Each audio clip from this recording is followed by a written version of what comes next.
Everybody predicted a lot of inflation, very little inflation. Energy costs are down.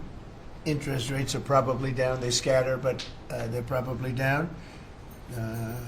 Prescription drug prices are even to down. We're doing very well. It's been amazing. We had a big day yesterday. There'll always be transition difficulty, but we had in history, it was the biggest day in history, the markets. So we're very, very happy with the way the country's running. We're trying to get the world to treat us fairly. This is something that should have been done 25 years ago, and it wasn't. Should have been done 40 years ago, and it wasn't. But no president was willing to take it on, but you had to. It's not sustainable. It wasn't sustainable. And as you know, without a lot of money being added, which is a lot of money that we could add, the country is making approximately $2 billion a day. And when you think of it, we've never done that before, never come close to it. And the number is probably $3.5 billion a day. And that makes us a very strong country. But we have Scott here and Howard and some of the people that are working on deals. And the biggest problem they have is they don't have enough time in the day. Everybody wants to come and make a deal. And we're working with a lot of different countries. And it's all going to work out very well. I think it's going to work out really very well. But we're in good shape. There's no inflation. There's very little inflation. And I went 4 years without inflation, and I tariffed. I took in hundreds of billions of dollars from China and others, taxes in China. But we took in hundreds of billions of dollars a year from China, and we had no inflation, essentially. So we think we're in very good shape. We think we're doing very well. Again, there'll be a transition cost and transition problems, but in the end, it's going to be a beautiful thing. We're doing again what we should have done many years ago. We let it get out of control, and we allowed some countries to get very big and very rich at our expense, and can't let that happen. It's not a sustainable formula. So I wanted to just thank everybody at the table, and maybe I'll go around and ask some of you a little short couple of answers. Pete just got back from Panama, and he's been all over the place, and you want to give us a little report on that and whatever else you might have to say. Everyone at this table is doing an incredible job, by the way, I have to say, incredible. And the relationships are, it's like they're friends. They're really, the relationships are very strong, really good, really strong. And these meetings are very good. And I think, I don't believe there's any other president that allowed the press to come into a meeting such as this. These are very sacred meetings. These are very private meetings, but we have nothing to hide. And I think it's good. I think it's a good, we want to be, a word you like to use, Jeff, is transparent. So we want to be transparent, and we'll do that by starting with Pete. Go ahead, Pete. Yes, Mr. President, we just got back from Panama last night. We were at the Panama Canal with their Southcom commander ships, F-18s, troops, and signed a couple of historic deals. One which is with the Panama Canal Authority, a framework for U.S. vessels, first and free through the Panama Canal. Right. And then also a memorandum of understanding with their security minister for the presence of U.S. troops. Fort Sherman is an old U.S. base there, as well as their naval station and air station, jointly with Panama to secure the Panama Canal from Chinese influence. That's something you said, we're taking back the canal. China's had too much influence. Obama and others let them creep in. We, along with Panama, are pushing them out, sir. And so we had a very successful trip. Their president, President Molino, sends his regards, very complimentary of the U.S. as he's a great ally, and I think they want the communist Chinese out, and with our troops there partnering with their forces, we've got a chance to push them all the way out, sir. We've moved a lot of troops to Panama and filled up some areas that we used to have, and we didn't have any longer, but we have them now, and I think it's in very good control, right? Yes, sir. Okay, thank you, Pete. Very good. Howard? So, so we've have so many countries to talk to. It is it's incredible. I think Scott and I'm not sure we could ever have enough time in the day to talk to all these countries because they want to talk and they want to talk now. And they've come with offers that they never, ever, ever would have come with, but for the moves that the president has made, demanding that people treat the United States with respect. We're getting the respect we deserve now, and I think you're going to see historic deals, one after the other. And then I'm very excited that within a week and a half, we're going to start with the gold card, and the Trump card is coming out, and we're very excited about that, and that's coming soon. So very excited. Thank you very much. Good job. Linda? Well, on a couple of fronts, we have been addressing the issue of anti-Semitism on campuses. There's been some grant funding and contract funding that we've reviewed, and some canceled and some we've put on hold, waiting for that, while we do an investigation. On the other side of what my responsibilities are in having education go back to the states, we're meeting and talking with governors. I was with, this week, all 50 commissioners of education around the country, and because we also want to provide them with tools and best practices as education does move back to the states. Making great progress, great response from the states, and very positive. And what about colleges? You're holding back $400 million from Columbia. From Columbia. $8 billion from Harvard. Can you imagine the money we pay Harvard? They have a $60 billion fund and we're giving them $8 billion. And we're trying to figure that out. And then they hire de Blasio, the worst mayor in the history of New York. And they hire the woman from Chicago who was a disaster, total disaster. And they pay them massive salaries. And they're supposed to be teaching you government. That's not Harvard. That's not Harvard the way it used to be. So, do you have anything to say about that? The dollars you're holding back from quite a few universities that were not behaving. Yeah, and the other, there's some Princeton, Cornell, others that are coming in, and actually getting calls now from the presidents of the universities who really do want to come in and sit down and have discussions. And so we're investigating them, but in the meantime, we're holding back the grant and the fund money. Great job. Thank you. Very thankful for the House voting for the President's budget resolution along with the Senate bill. Made a ton of progress this week in working with members to ensure that a desire for flexibility in the Senate was not misconstrued as a desire not to slow and do spending reforms. And so we're very thankful for that. And now we can get after writing that bill, getting the President as big a package of his agenda to his desk. So very good week. Good. That's right. We just got the House vote, and now we're well on our way to getting, as we call it, the great big beautiful bill. It's a beauty. There's never been a bill like this one. We're trying to get it all into one beautiful bill. It's tax cuts, regulation cuts, and many other things. The border, a lot of money for the border. Well, you're doing a fantastic job. So, but we just got a report that we, as you know, you knew before us. Were you surprised we got the vote? Got the vote. And we're happy to get the vote. So I think we're going to be in very good shape. Okay, please. Mr. President, last year the Chinese received 1,700 orders for new ships. American shipyards received 5. Under your leadership, like so many other industries, we are going to revitalize and make shipbuilding and maritime great again with these blue-collar jobs.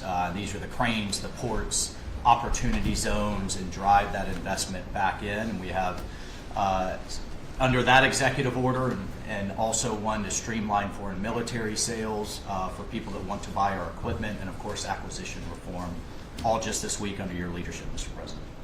So we're going to be rebuilding our shipbuilding business. We may order, would have to go to Congress for this, but we may buy some ships from other countries that we're close to and that do great jobs with ships, but we're going to start the process of rebuilding. We don't really essentially build ships anymore, which is ridiculous.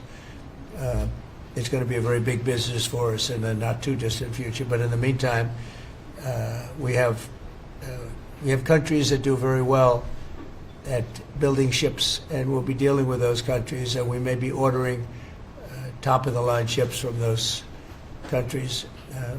and within a fairly short period of time, we'll be building our own ships. So we'll probably have to go to Congress for that, but we're not going to have a problem. Susie, thank you very much for the job you've done. Go ahead, please. I just want to make sure you know that this cabinet, I think, pretty uniquely collaborates and cooperates and works together to accomplish all that you've asked them to do, and I think they deserve a lot of credit for that. True. You're doing a great job. The chief of staff, doing a great job. Lee, go ahead. Mr. President, the Biden EPA was strangulating the economy. The Trump EPA understands it's not a binary choice. We can protect the environment and grow the economy. Working with Doge and Elon Musk, we've now canceled $22 billion worth of grants. And we have launched what is the largest deregulatory action in the history of the country. Just in one agency. That's how much of a mess the Biden EPA left us. It is going to end up reducing the cost of living. It's going to create jobs. It's going to make it easier to purchase a car. It will be easier to heat your home.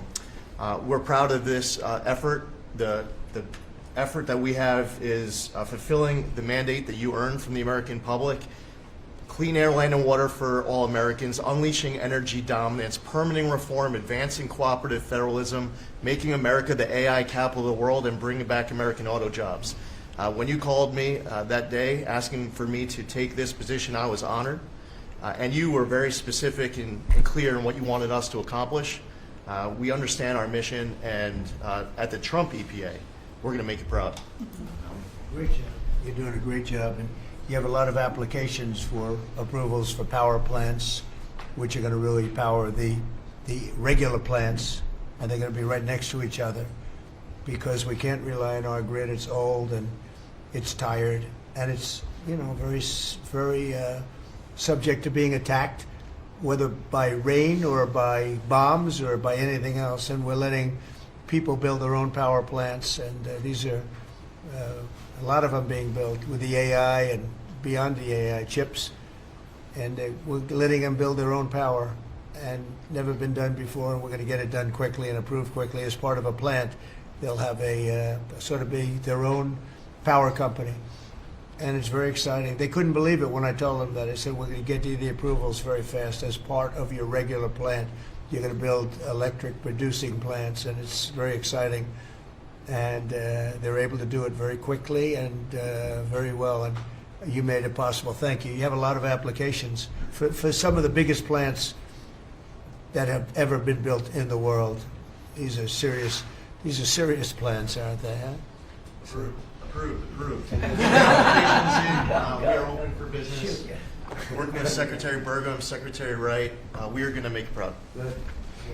Sean? First off, Mr. President, it's Brooke's birthday today, so she keeps getting younger, so happy birthday to Brooke. Thank you. I want to thank you as well for the shipbuilding at EO. Again, to build ships, we also need mariners to sail those ships. I was just up at Kings Point for the Merchant Marine Academy a couple days ago, and we have some of the greatest young men and women who are learning how to be mechanical engineers, to rebuild and fix the engines on those ships, but also how to sail ships. I would tell you that over the past decades, this academy has become, it needs some love. It's been a little bit dilapidated. We have to invest in sailors, and I appreciate you taking the initiative. To be a global power, we have to build ships and have sailors to sail those ships. These are the very people that help Pete should we come into points of crisis to support the military. So thank you for that.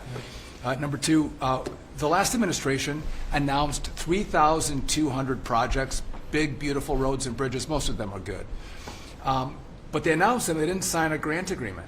3,200, so the money doesn't go out the door to build the infrastructure in the country. And it's fun to do an announcement. It's actually the harder work to put together these grant agreements. So we're doing the work right now at DOT to get these grant agreements done and build the projects. Most of them are good. And they also put in all of this green and social justice requirements on roads and bridges. We're pulling all that out and putting the money toward the infrastructure, not the social movement from the last administration. Good steel, right, as opposed to green paper mache. Good, thanks. Great job. Sir, first, we are, I would say, more than friends. We've all become family, and I think that what you have assembled in your vision is a turning point and an inflection point in American history.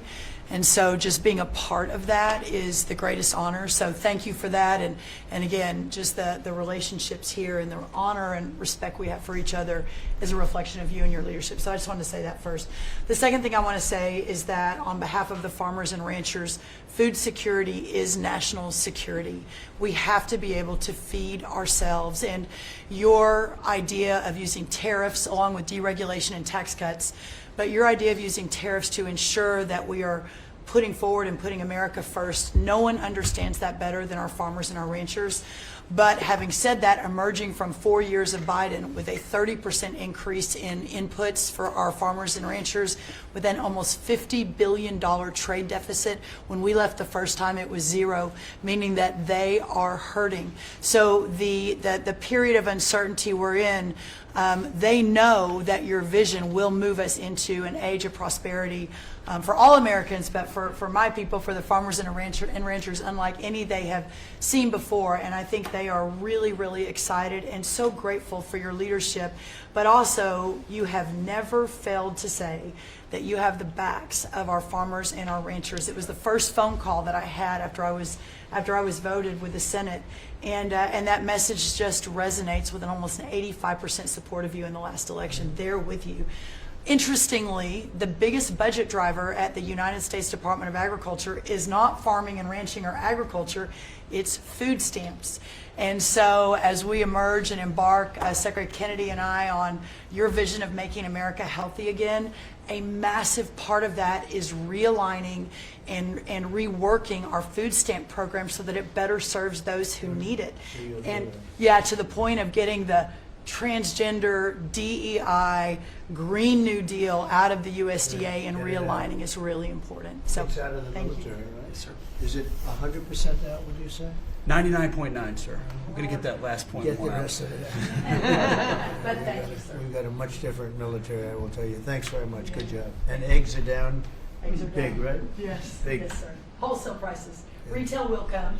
Easter is the Super Bowl for eggs. So, you know, there may be a little fluctuation, but no, we feel really good about it. Thank you. That's what I hear. Thank you. Thank you. Good. I'd echo what Howard said on the trade queue, that we've got over 75 countries that want to come in. So it'll be Treasury, Commerce, Jameson at USTR, and we're putting a process in place. And as you said, you're going to be part of the negotiations too, because you know, I've had these countries call me up and the Secretary Bessent, we're happy you're going to be negotiating. I said, well, President Trump's going to be involved too. Every So detail. bring your best deal on the budget.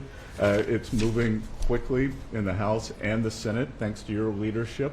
We're also going to have debt ceiling in there, so we're going to get an increase in the debt ceiling. So, and that will be the done and dusted for Part of the bill that we just got to vote on today. So part of the bill. It'll be done and dusted for 2 years. We won't have to worry about that. And then I gave a speech yesterday to 1,400 small and community bankers, and they were so happy to hear from your administration. And I told them Wall Street's done great for the past 4 years, 10 years, 20 years. It can continue doing great, but it's Main Street's turn now, and it's those small bankers through deregulation, through emphasis on Main Street, your Main Street agenda, bringing back jobs, that is going to power the smaller communities. And then finally, the bond auction went very well yesterday. We had a lot of foreigners show up as the support, showing that the U.S. is still the best place to invest. The inflation report, as you said, was quite good. And energy prices are down more than 20% since January 20th. Amazing. great. Very good numbers. Great number. Thank you. Pam? President, we've had some great wins in the last few days. That you were overwhelmingly elected by the biggest majority. The U.S. Americans want you to be president because of your agenda, and the courts are ruling that you have the authority to determine how the money of this country will be spent. That's what the American citizens wanted, and that's what they're getting. An example of that Friday was the Department of Education, that you can determine how the money will be spent. No more DEI. and that impacts every agency across the board. On the civil side again, NLRB, we had a big win in the Supreme Court there. OPM, a big win there, but also 16,000 workers there. But also on the criminal side, the Alien Enemies Act, we are winning there. And you know, your directive to me was to keep America safe, and that's what we're doing. Whether it's the alien enemies, all of these gangs, and they are enemies of our country. They are terrorists, they are organized crime, they have come here, they are extremely organized, they are spread throughout our country, and they are creating terror, and no more under your directive.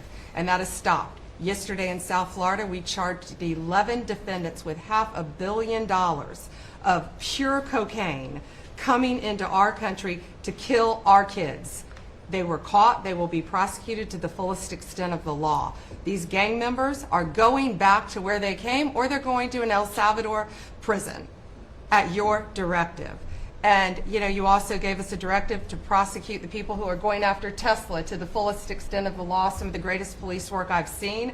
We've made 4 arrests. There will be no negotiations at your directive. They're all looking at 20 years in prison, and within the next 24 hours, you're going to be seeing another huge arrest on a Tesla dealership, President. And that person will be looking at least 20 years in prison with no negotiations. That's great. That's great. That will stop it cold. Domestic terrorism. Thanks. Doing a great job, too. Thank you very much. Lori, please. Mr. President, accountability matters. That's what we're recognizing. With our partners at the Department of Labor for Government Efficiency, just a few weeks ago, we realized there's about $4.4 billion in COVID funds that were not used, that the state coffers were just holding on to. Out of that, we've returned $1.4 billion back to the state treasury, so essentially to the American people, and we'll go back and claw the rest of those billions of dollars back. And on the heels of that, late last night, we're understanding unemployment insurance fraud. That trust needs to be whole for the American people. When we need it for who deserves it. That's not what we're seeing in the numbers that we saw last night, again, exposed by our partners at DOJ at the Department of Labor. Since 2020, over $400 million of payments have gone out already. And when you hear these numbers, apparently in the United States, we have over almost 25,000 people who are over 115 years old who are collecting $59 million that we have sent out to people. Talk about fraudulent behavior.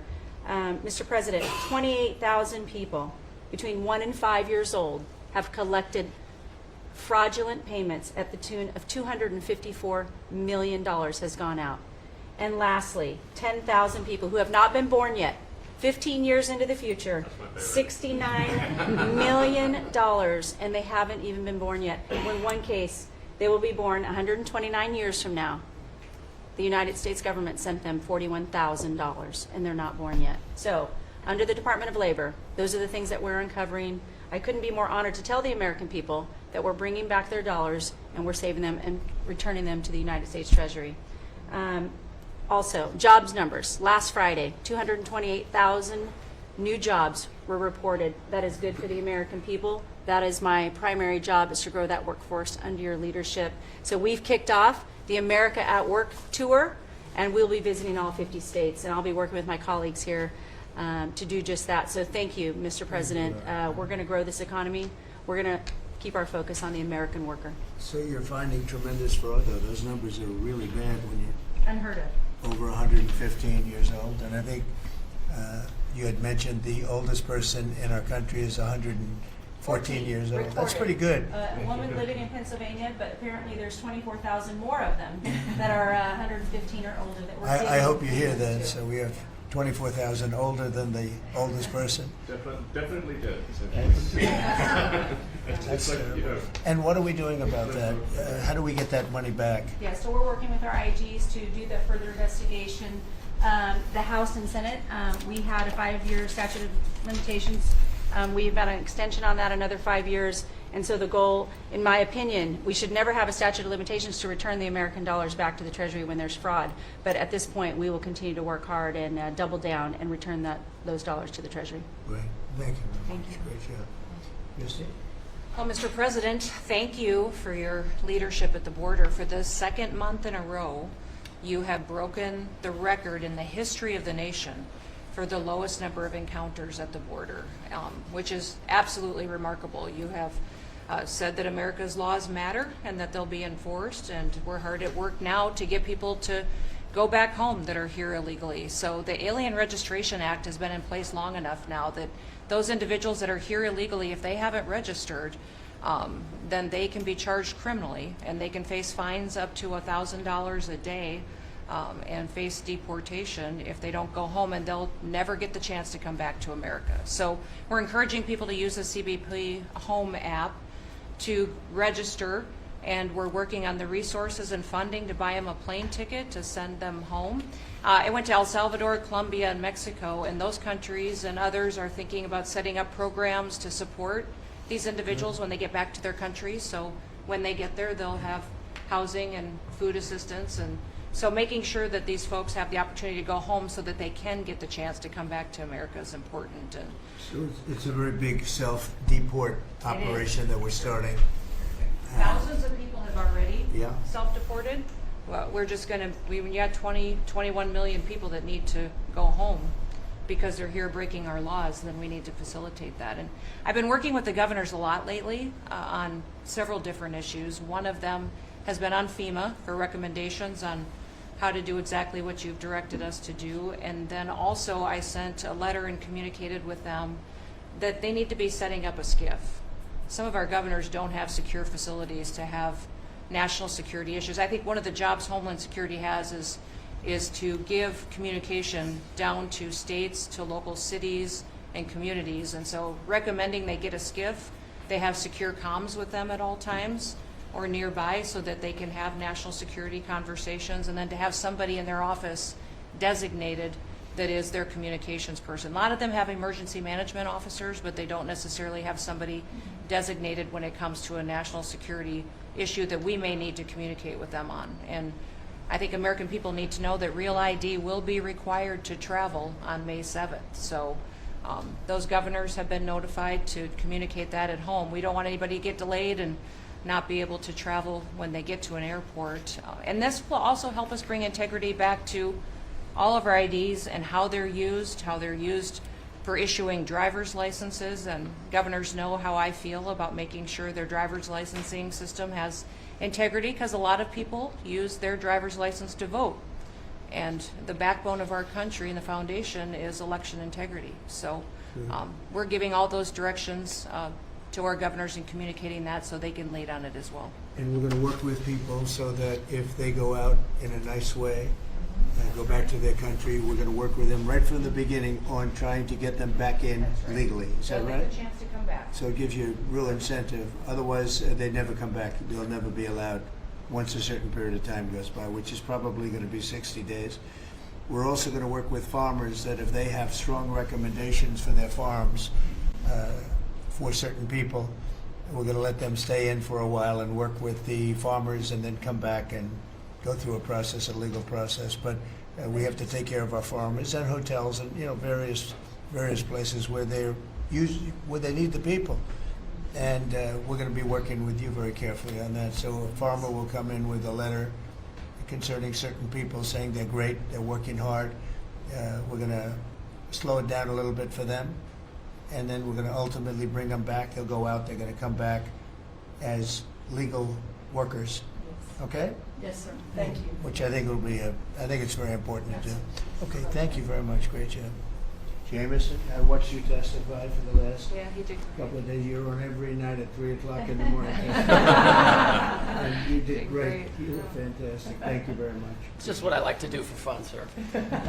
You've been keeping us very busy. Last week, you started a reordering of international trade, something that hasn't happened for 80 years, something that should have happened decades ago. And you know that. You've known that for a long time. That's why you have us all working on this.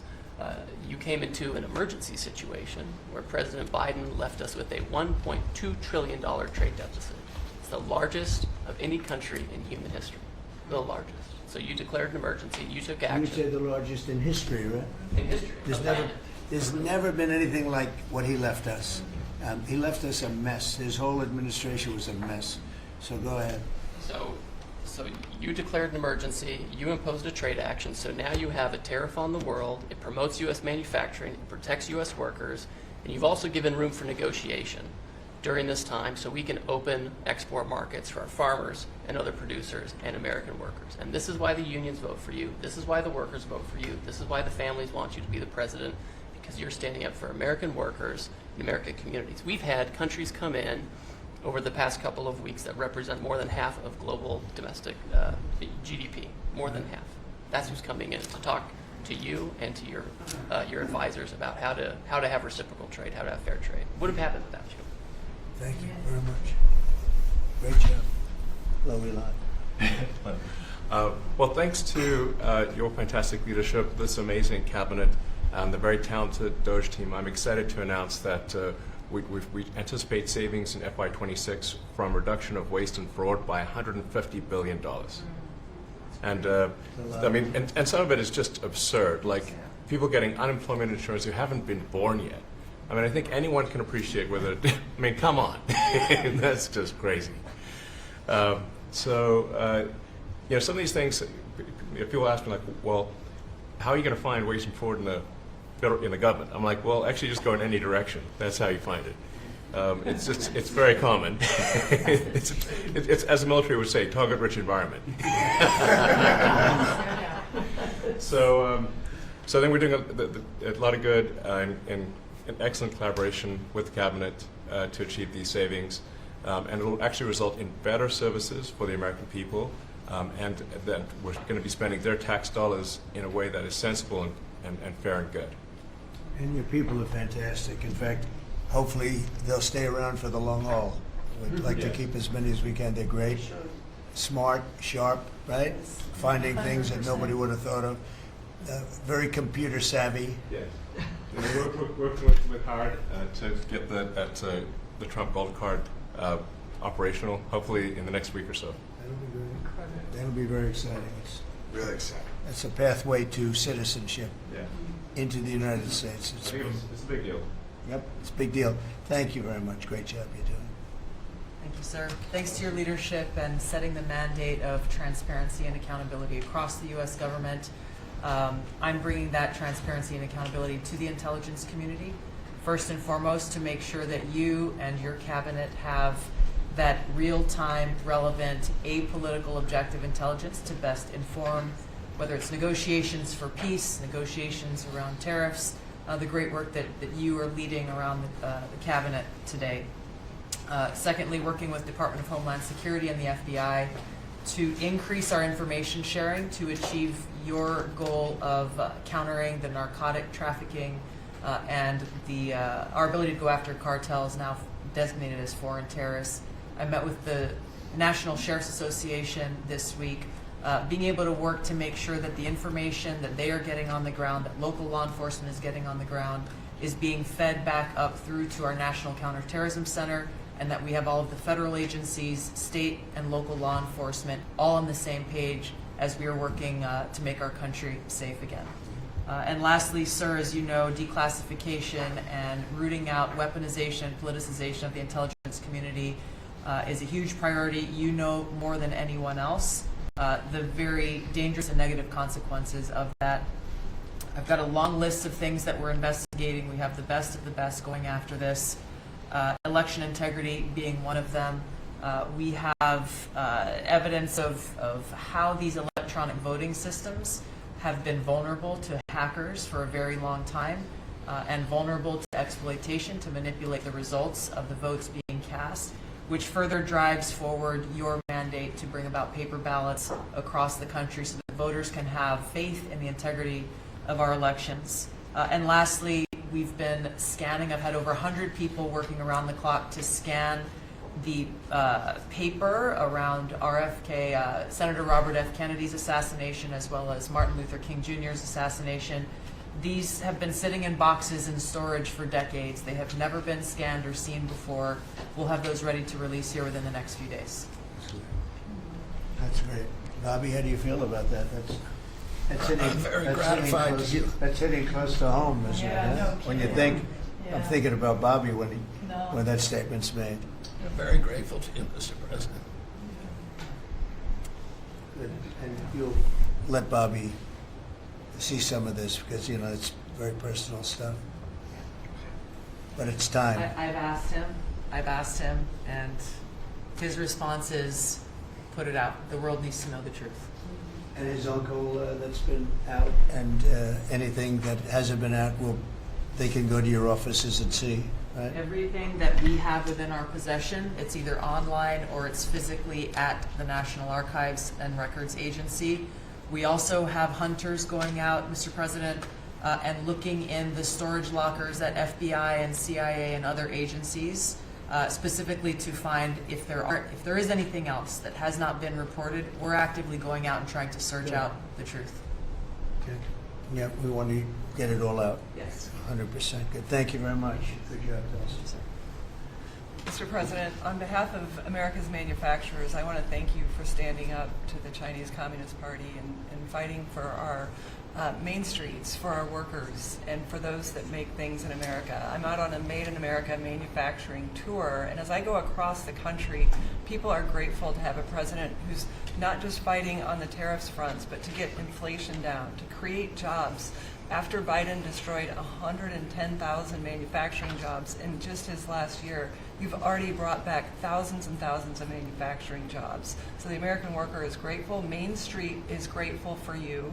And at the agency level, we're making sure that manufacturers have access to the capital they need, but we can't do that if we're not fighting fraud. So we've modified our loan applications to have citizenship verification, to make sure we have birth dates, common sense principles around lending that the Biden administration had waived. They waived $450 million of fees in 1 year. We're restoring that for the American taxpayer. And the American taxpayer, as tax day approaches, April 15th, they need to know that this cabinet, this administration, and thank you Elon Musk and Doge for fighting for the American taxpayer to make sure that their hard-earned dollars are well spent, that they have a return on investment for this country, and that we're fighting for them just as you are every single day. So thank you, Mr. President. Thank you very much. Mr. President, we are working at HHS to advance your agenda to make America healthy again. I'm working with Lee Zeldin to reassess the fluoride rules based upon the August release by the National Toxicity Program of new science that shows a direct inverse correlation between exposure to fluoride and IQ loss, particularly in children. Lee and I were in Utah this week, to announce that Utah became the first state in the country to ban supplemental fluoride. I'm working with Brooke on and governors now in 24 states who are advancing MAHA legislation to get soda pops off of the food stamp program, off the SNAP program. We've launched Operation Stork Speed to get the bad chemicals out of baby formula. We're working with governors across the country to get good food into the school lunch programs and to get rid of food chemical dyes and other bad chemicals that are in our food. We've shown now that this directly affects academic performance, violence in the schools, and mental health, as well as physical health. We are working with governors across the country to get cell-to-cell or bell-to-bell legislation to restrict the use of cell phones in schools, which again dramatically impacts academic performance. Today we announced a dramatic reduction in animal testing at NIH and FDA. We're going to switch over to AI, which we've now found is much more precise in identifying the impacts of toxics in various products. We're working with Elon, who's done an incredible job to eliminate the redundancies and to streamline operations at all the health agencies and to recalibrate our trajectory to your agenda of making America healthy again.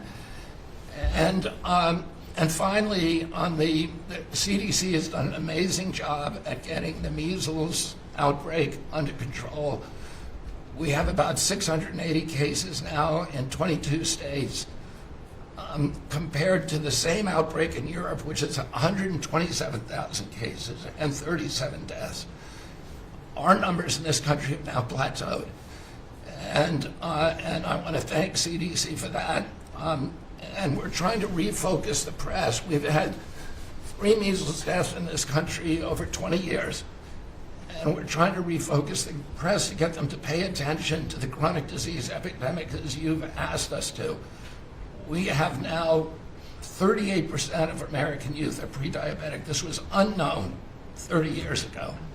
Every child that becomes diabetic, there should be a headline about them. We have 100 million adults who are pre-diabetic or diabetic. And we have, we have now, the autism rates have gone from now, most recent numbers we think are going to be about 1 in 31. 1 in 12, so they're going up again. From 1 in 10,000 when I was a kid. And we are going, at your direction, we are going to know by September. We've launched a massive testing and research effort that's going to involve hundreds of scientists from around the world.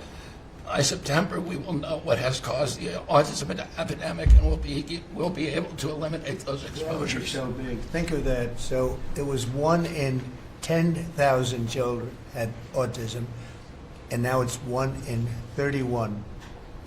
Not 31,000, 31. That's a horrible statistic, isn't it? And there's got to be something artificial out there that's doing this. So you think you're going to have a pretty good idea, huh? We will know by September. There will be no bigger news conference than that. So that's it. If you can come up with that answer where you stop taking something, you stop eating something, or maybe it's a shot, but something's causing it. It can't be from 10,000 to. Can you imagine that, Marco? That's a big number.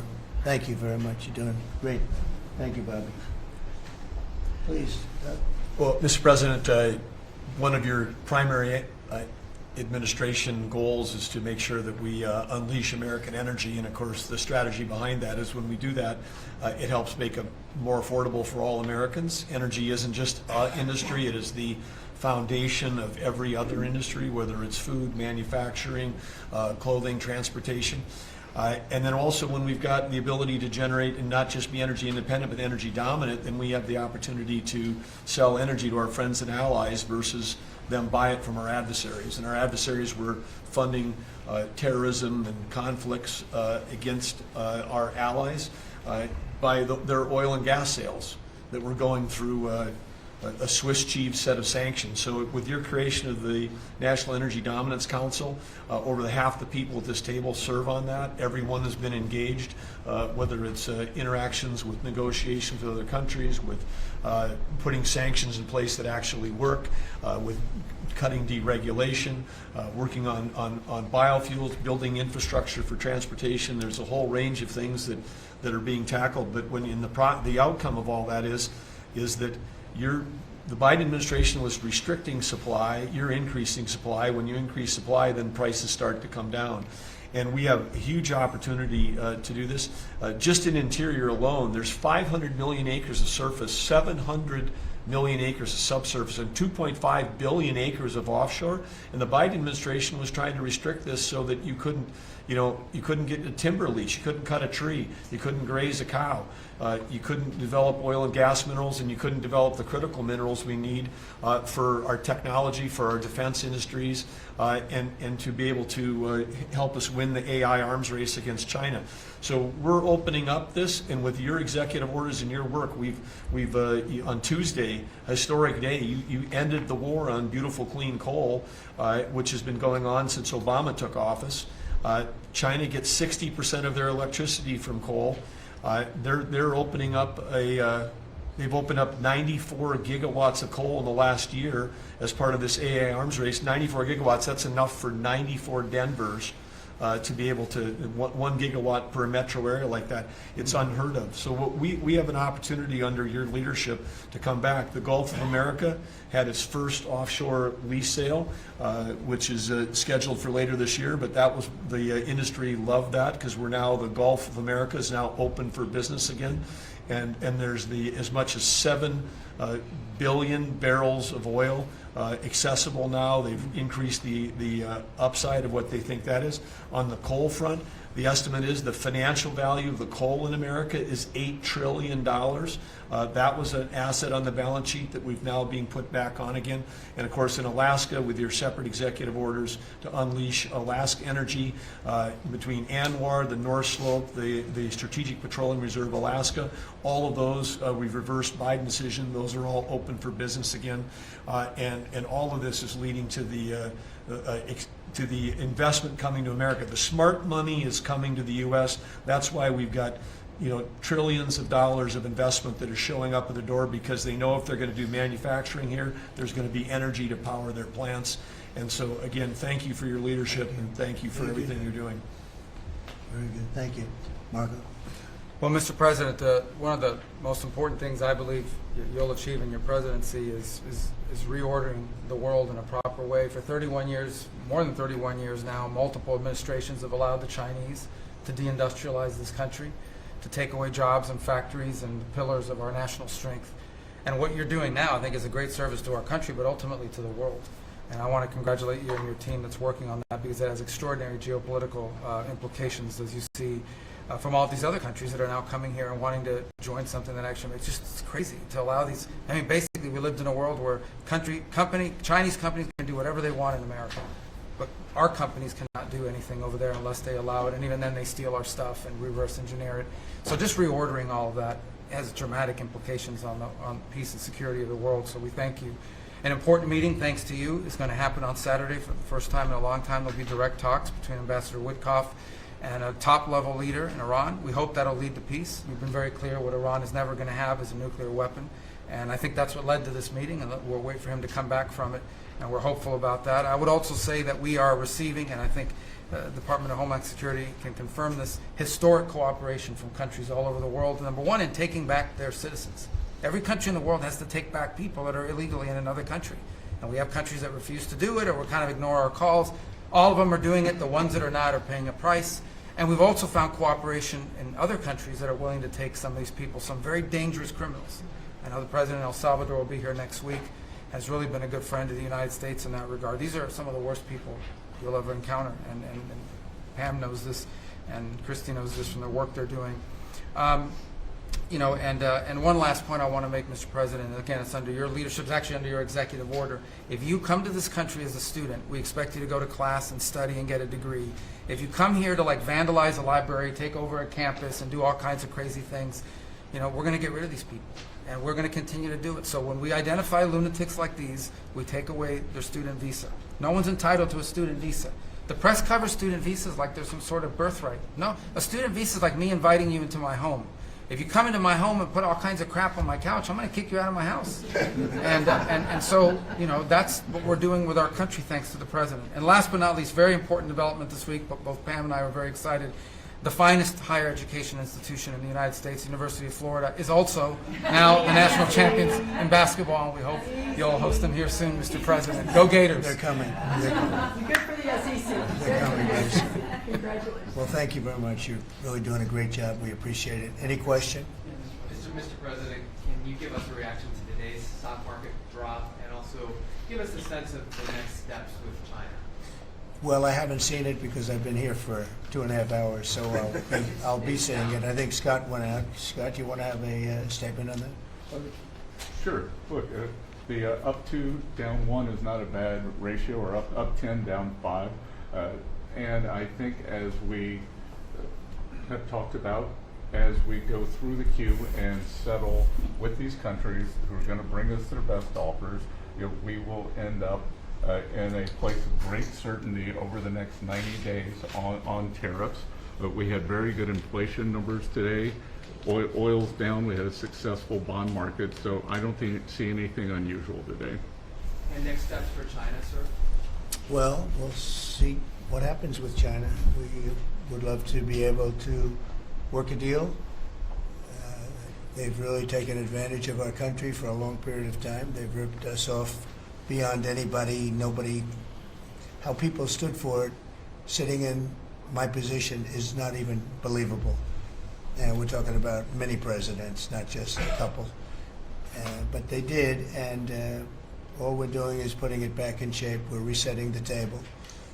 And I'm sure that we'll be able to get along very well. I have great respect for President Xi. He's been, in a true sense, he's been a friend of mine for a long period of time. And I think that we'll end up working out something that's very good for both countries.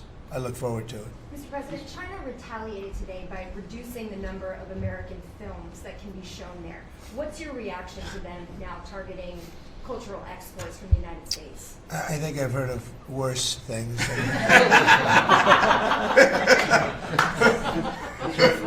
Yes, please. Also on China, the Ukrainians say they have evidence that Chinese soldiers have been found fighting for the Russians in Ukraine.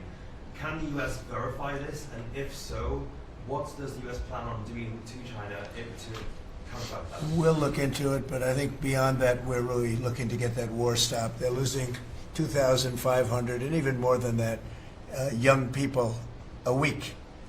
They're Russian and they're Ukrainian. They're not American, but they're people.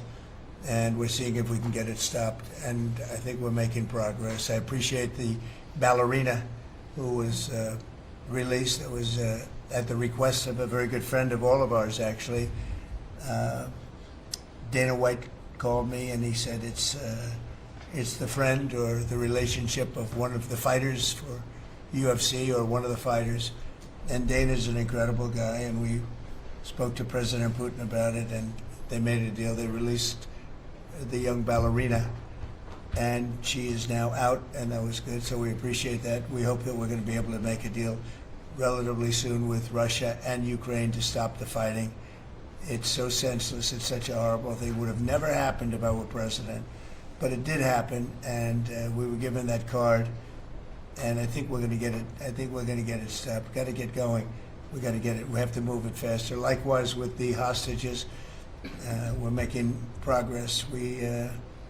There's 59 hostages, but only 24 of them are living, and that's the way it's been presented to me by the mothers of some of the dead, mothers and fathers of some of the dead hostages, and they want the bodies of their baby, as they say, their baby, their young boys. They want them back as much as if they were alive. It's amazing, because when I met the hostages 2 weeks ago here, I couldn't believe what they had to go through, by the way. But when I met them, they said, yeah, there's 59, but 24 are living. And they actually consider, I guess if you're a parent, you do consider it this way, that the remainder who are dead, the 24 that are alive, the remainder that are dead, they want them back just as much as they would want them back if they were alive. It's really pretty amazing and pretty sad. So we're getting close to getting them back. We have a lot came back. A lot of people are very grateful. Some came back in pretty bad shape. Some came back, they're okay. I think they're going to be scarred mentally for a long time, because if you sit down and talk to them, as I have, what they went through is incredible. But we're making progress. We're dealing with Israel. We're dealing with Hamas, and it's a nasty group. Mr. President, how close are you to the first country coming to actually make a deal with the United States over tariffs? Is it days, months? Well, I think it's very close, but we have to have a deal that we like. We don't want a deal that's going to be a bad deal, or I could make every deal in one day if I wanted to. I could do this in one day. I could just say, here's what we'll do. And I was saying to the people before, to Scott, mostly to Scott and Howard, and some of the other people that work with us on the negotiations. We have a lot of law firms that have paid me a lot of money in the form of legal fees. We're going to probably use those firms to, if we can, I think we can. I'll make a contribution to the country, but they're great firms. They're the best firms, the biggest, and really the most prestigious. And we may be using them to help you guys out, because you're going to need a lot of lawyers. And I'm not sure Pam's going to be happy if I say, can you send over about 200 lawyers that work on trade? She's working on criminal stuff, and I think that's going to be her focus more than anything else. So we'll find out if we can do that. But we have a lot of lawyers that you've been reading about, where they paid $100 million a firm on average. Now we have the final 4 or 5 are at $125 million. So I have a lot of legal fees I could give to you people, and we might as well use them. Hopefully I won't need that many legal fees or that much. I may. Who knows? After it ends, after we leave, maybe I'll need it. But if I do, it's not going to be very pleasant. So I think we're going to try to use these very prestigious firms to help us out with the trade, because we have a lot of countries. But we want to make deals that are proper for the United States, not just we can make deals easily. We want to make them proper. Mr. President, if you aren't able to reach the deals that you want to see at the end of the 90 days, will you put those higher tariffs in place, or will you extend Well, that's what pause? would happen. I mean, if we can't make the deal that we want to make, or we have to make, or that's good for both parties, it's got to be good for both parties. You wouldn't. And then we go back to where we were. Go back to the numbers that you announced last week. I think so. You wouldn't extend the pause. Yeah, we'll have to see what happens at that time. Thank you, Mr. President. You said yesterday you were considering some exceptions for companies. Can you talk about what you're considering, and then also on the reciprocal tariffs that would be substantially lower? Is the same math formula going to be used, or is that tossed out? I'm not considering now for any country or company, but it's possible that I would. But I'm not. We don't have that situation right now. People understand where we are, what we're going to do. But it could happen. It's called flexibility. You have to have certain flexibility. Mr. President, what are you planning on using the money that you're gaining from revenue through the tariffs on? Paying down national debt, reducing taxes, creating good budgets, helping Christie with the border and all of the other things. I built hundreds of miles of wall, as people now understand, 571 miles of border wall in the first administration. But we're going to beef it up, and we're going to add more. And the numbers are incredible. Really, the numbers are what's taken place. We had great numbers, but these numbers are topping my last administration. And Christie and Tom Homan have done an amazing job. But it's an expensive process. This weekend, where they used to have hundreds of thousands of people standing there pouring through the border in Tijuana, Mexico, this weekend they had nobody. You had a man sweeping this massive piece of concrete, which is, the area where they said massive. And I've looked at that during the Biden administration. You couldn't see a piece of that concrete. There were so many people on it. You couldn't, if you had helicopter shots, you couldn't see concrete. Now, this weekend, you had nobody there but a man with a broom sweeping it and cleaning it up. Pretty amazing. Now, it's really an amazing job. But it will be used for that. It'll be used for a lot of things. It'll be used by the Department of Justice for doing a great job. Pam is doing a fantastic job. So it's going to be used for a lot of different things. Mr. President, on the 10% tariff, is that a basement? Is that the It's a floor? baseline. Can countries negotiate that to bring that It depends down? on what they're adding. Some countries we have massive deficits with, or they have big surpluses with us, and others it's not that way. So it depends.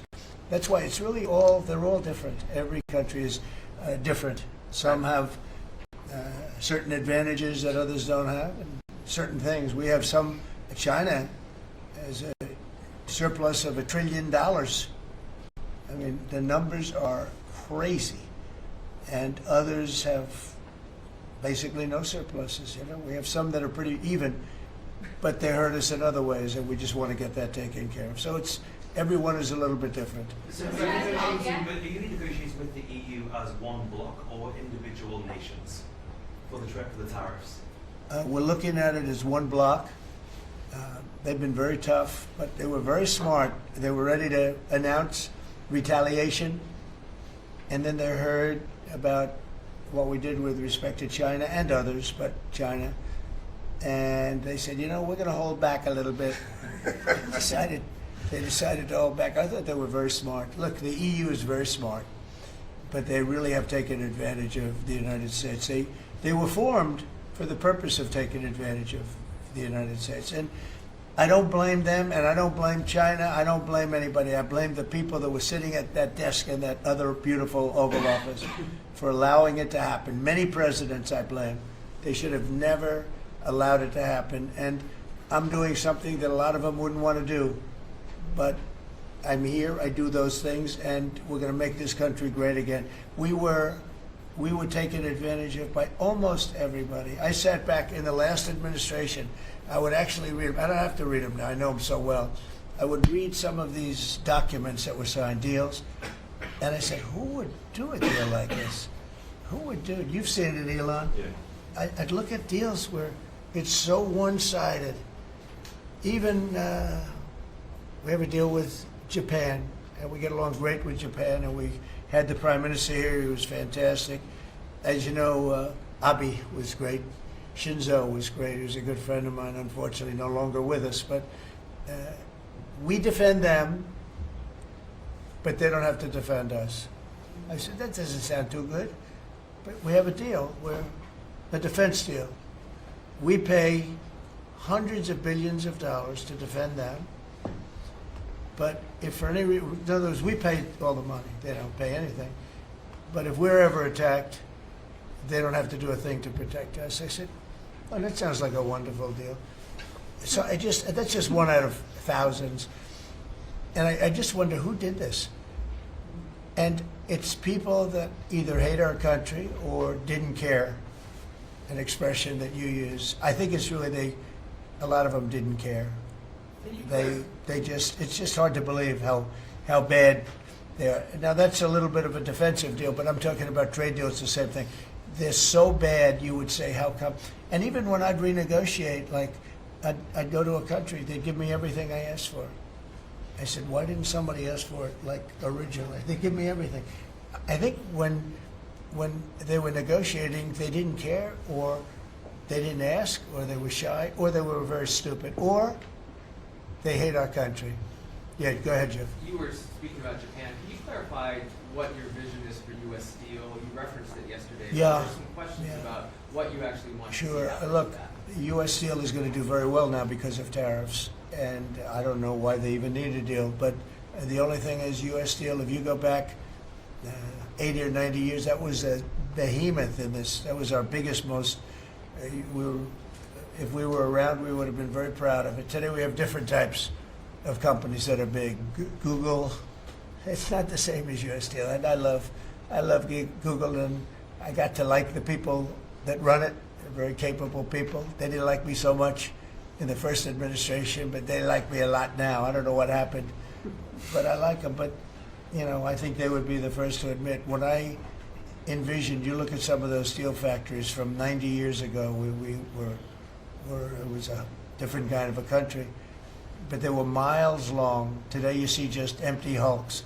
Those hulks are going to be filled up very soon because of what I'm doing with tariffs. It was a different kind of a thing.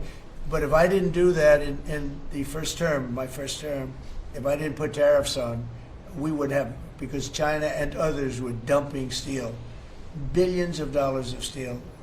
Our steel companies were all closing, every factory. We wouldn't have one steel plant open, and now we have a steel industry that's doing very well, but soon it's going to be thriving, really thriving, and those factories are going to be filled up, but more importantly, they're going to build brand new ones. Nucor and so many other companies call me, Nucor being a big steel company. They're building massive new steel plants, and it's great. And likewise, car companies. We have many, many car companies. 3 of them, I'm not looking to hurt Mexico, and I like Mexico. And by the way, I think the new president is a terrific person, a fantastic woman. We've had many conversations. She's a very elegant, just a fantastic person. And she's been very nice, very, very nice. But I'm not looking to hurt them, but we have 3 car plants that were under construction in Mexico. They stopped constructing, and now they're going to build in the United States because of tariffs. See, we should have never let this happen, because whoever it was that was president at the time, we lost 90,000 plants and factories since NAFTA. 90,000. It's not believable. How about that, Laura? You know, you're in that sort of world of factories and Build back plants. manufacturing, construction jobs, and bring those workers back home. That's right, we're going to bring them all back. But think of it, from that period of time, which isn't so long ago, we lost. I said the other day, if you had a map on a big wall like this, And if you had pins, 90,000, I don't know if you'd have enough.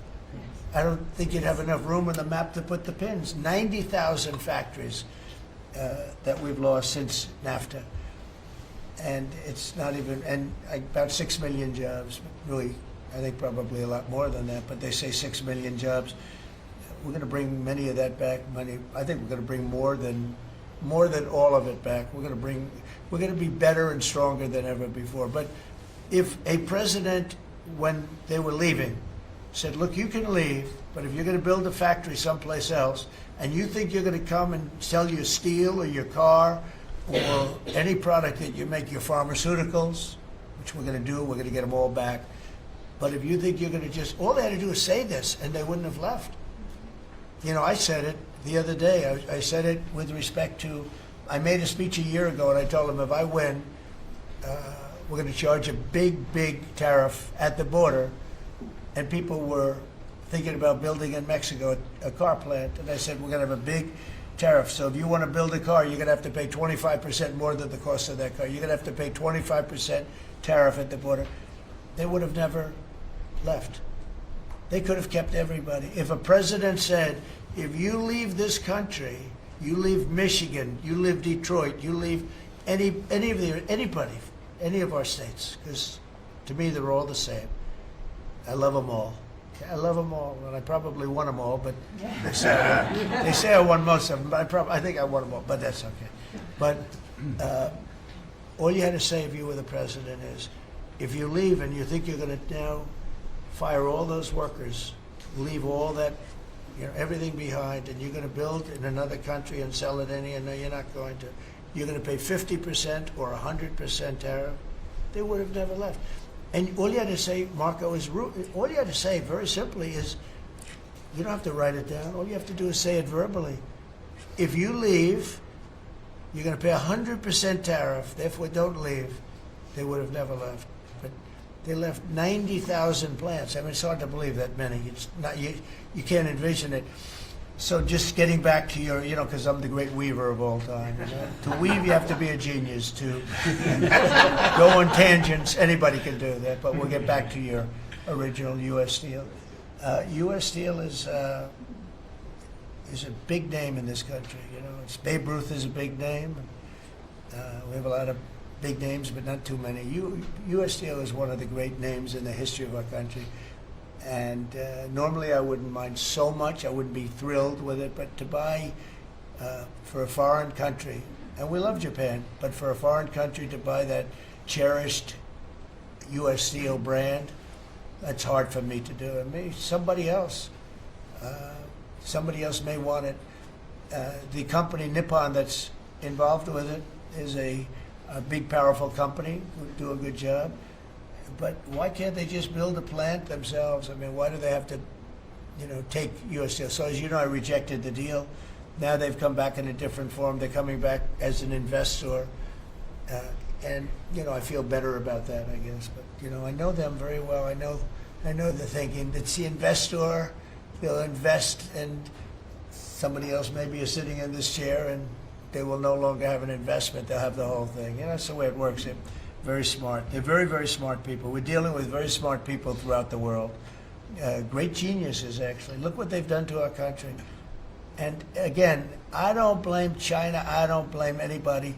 If I could have done it, if I were in that position, I'd have great respect. I have great respect for the people. They ripped off the United States, and all we had to do, have a president that knew what the hell was going on, and none of those countries would have left.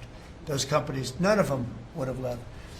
So that's a little lesson in basic business. And it's really basic business. It's not complicated business. It's very basic business.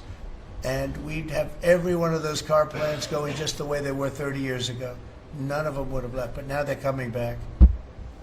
Mr. President, the Labor Department has confirmed that $400 million went to fake people for unemployment benefits. Yeah. That's sort of your initial reaction. I think it's terrible. I just heard it from Lori, and I appreciate it, and you heard it from Elon's people, right? That's right. Elon's done a fantastic job. Look, he's sitting here, and I don't care. I don't need Elon for anything other than I happen to like him. But I'm telling you, this guy This guy did a fantastic job. I don't need his car. I actually bought one because, and they said, "Oh, did you get a bargain?" No. I said, "Give me the top price." I paid a lot of money for that car. But honestly, he makes a great car. You know what I do with it? I let the people in the office drive around in it. Margot and Natalie, they're all, Chamberlain, they're all driving around the most beautiful car. It's gorgeous. But I did that as a sign of, just a show of support. Numerous people have done that. Just a show of support. Because, you know, he's done a fantastic job, but he hasn't been treated properly. Hasn't been treated properly. Yeah. Mr. President, can you talk to us about your communications with China? Has President Xi reached out at all since the tariff? Well, I don't want to say who's reached out. I just say that I think it's going to work out, hopefully well. They're very big. It's hard to get over, if you're me, what they've done to our country. They've destroyed our economic base to a large extent. The good news is we're very vibrant, and we're going to get it back fast. We already have. Look, we're making $2 billion a day now, and during Biden, we were losing $3 billion a day. Biden was a disaster. He was the worst president in the history of our country. And you know, to me, worse than that, because the money you can make if you have the right guy in this position, worse than that was what they did on the border. By allowing the jails of the world, not South America, all over the world, to be opened up so that we take everybody from Africa, Asia, South America, Europe, the bad ones. They opened up their jails and they dumped them in the United States. And now this beautiful young woman who seems to be, boy, she loves what she does, though. I think she loves what she does because she's a patriot. She hates to see it. And Tom and all the people. But for us to spend, you know, hundreds of billions of dollars this is just, I don't know. They either hated the country. Who would do this? Who would want millions of people to pour through an open border? We have no idea who the hell they are. And just walk right through. And half of them, whether you like it or not, you could look at them and you could say, they are not going to help us. These are some rough people. But they'd empty out their jails, and they'd empty out their mental institutions, insane asylums, and they let them into the United States of America. And inflation we can fix, and all of the other things we can fix. We'll get it going. But this is something, it's such a horrible thing, and it's really hard. You know, we have to do deportations. Now we're doing self-deportation. We're coming up with all sorts of ideas. And they must have known it's not going to work out well. And, you know, we want people to come into our country, by the way. We need them badly for the jobs. But we want them to come in legally. They have to come in legally. They have to show that they can love our country. Thank you very much, everybody. Thank you. Thank you.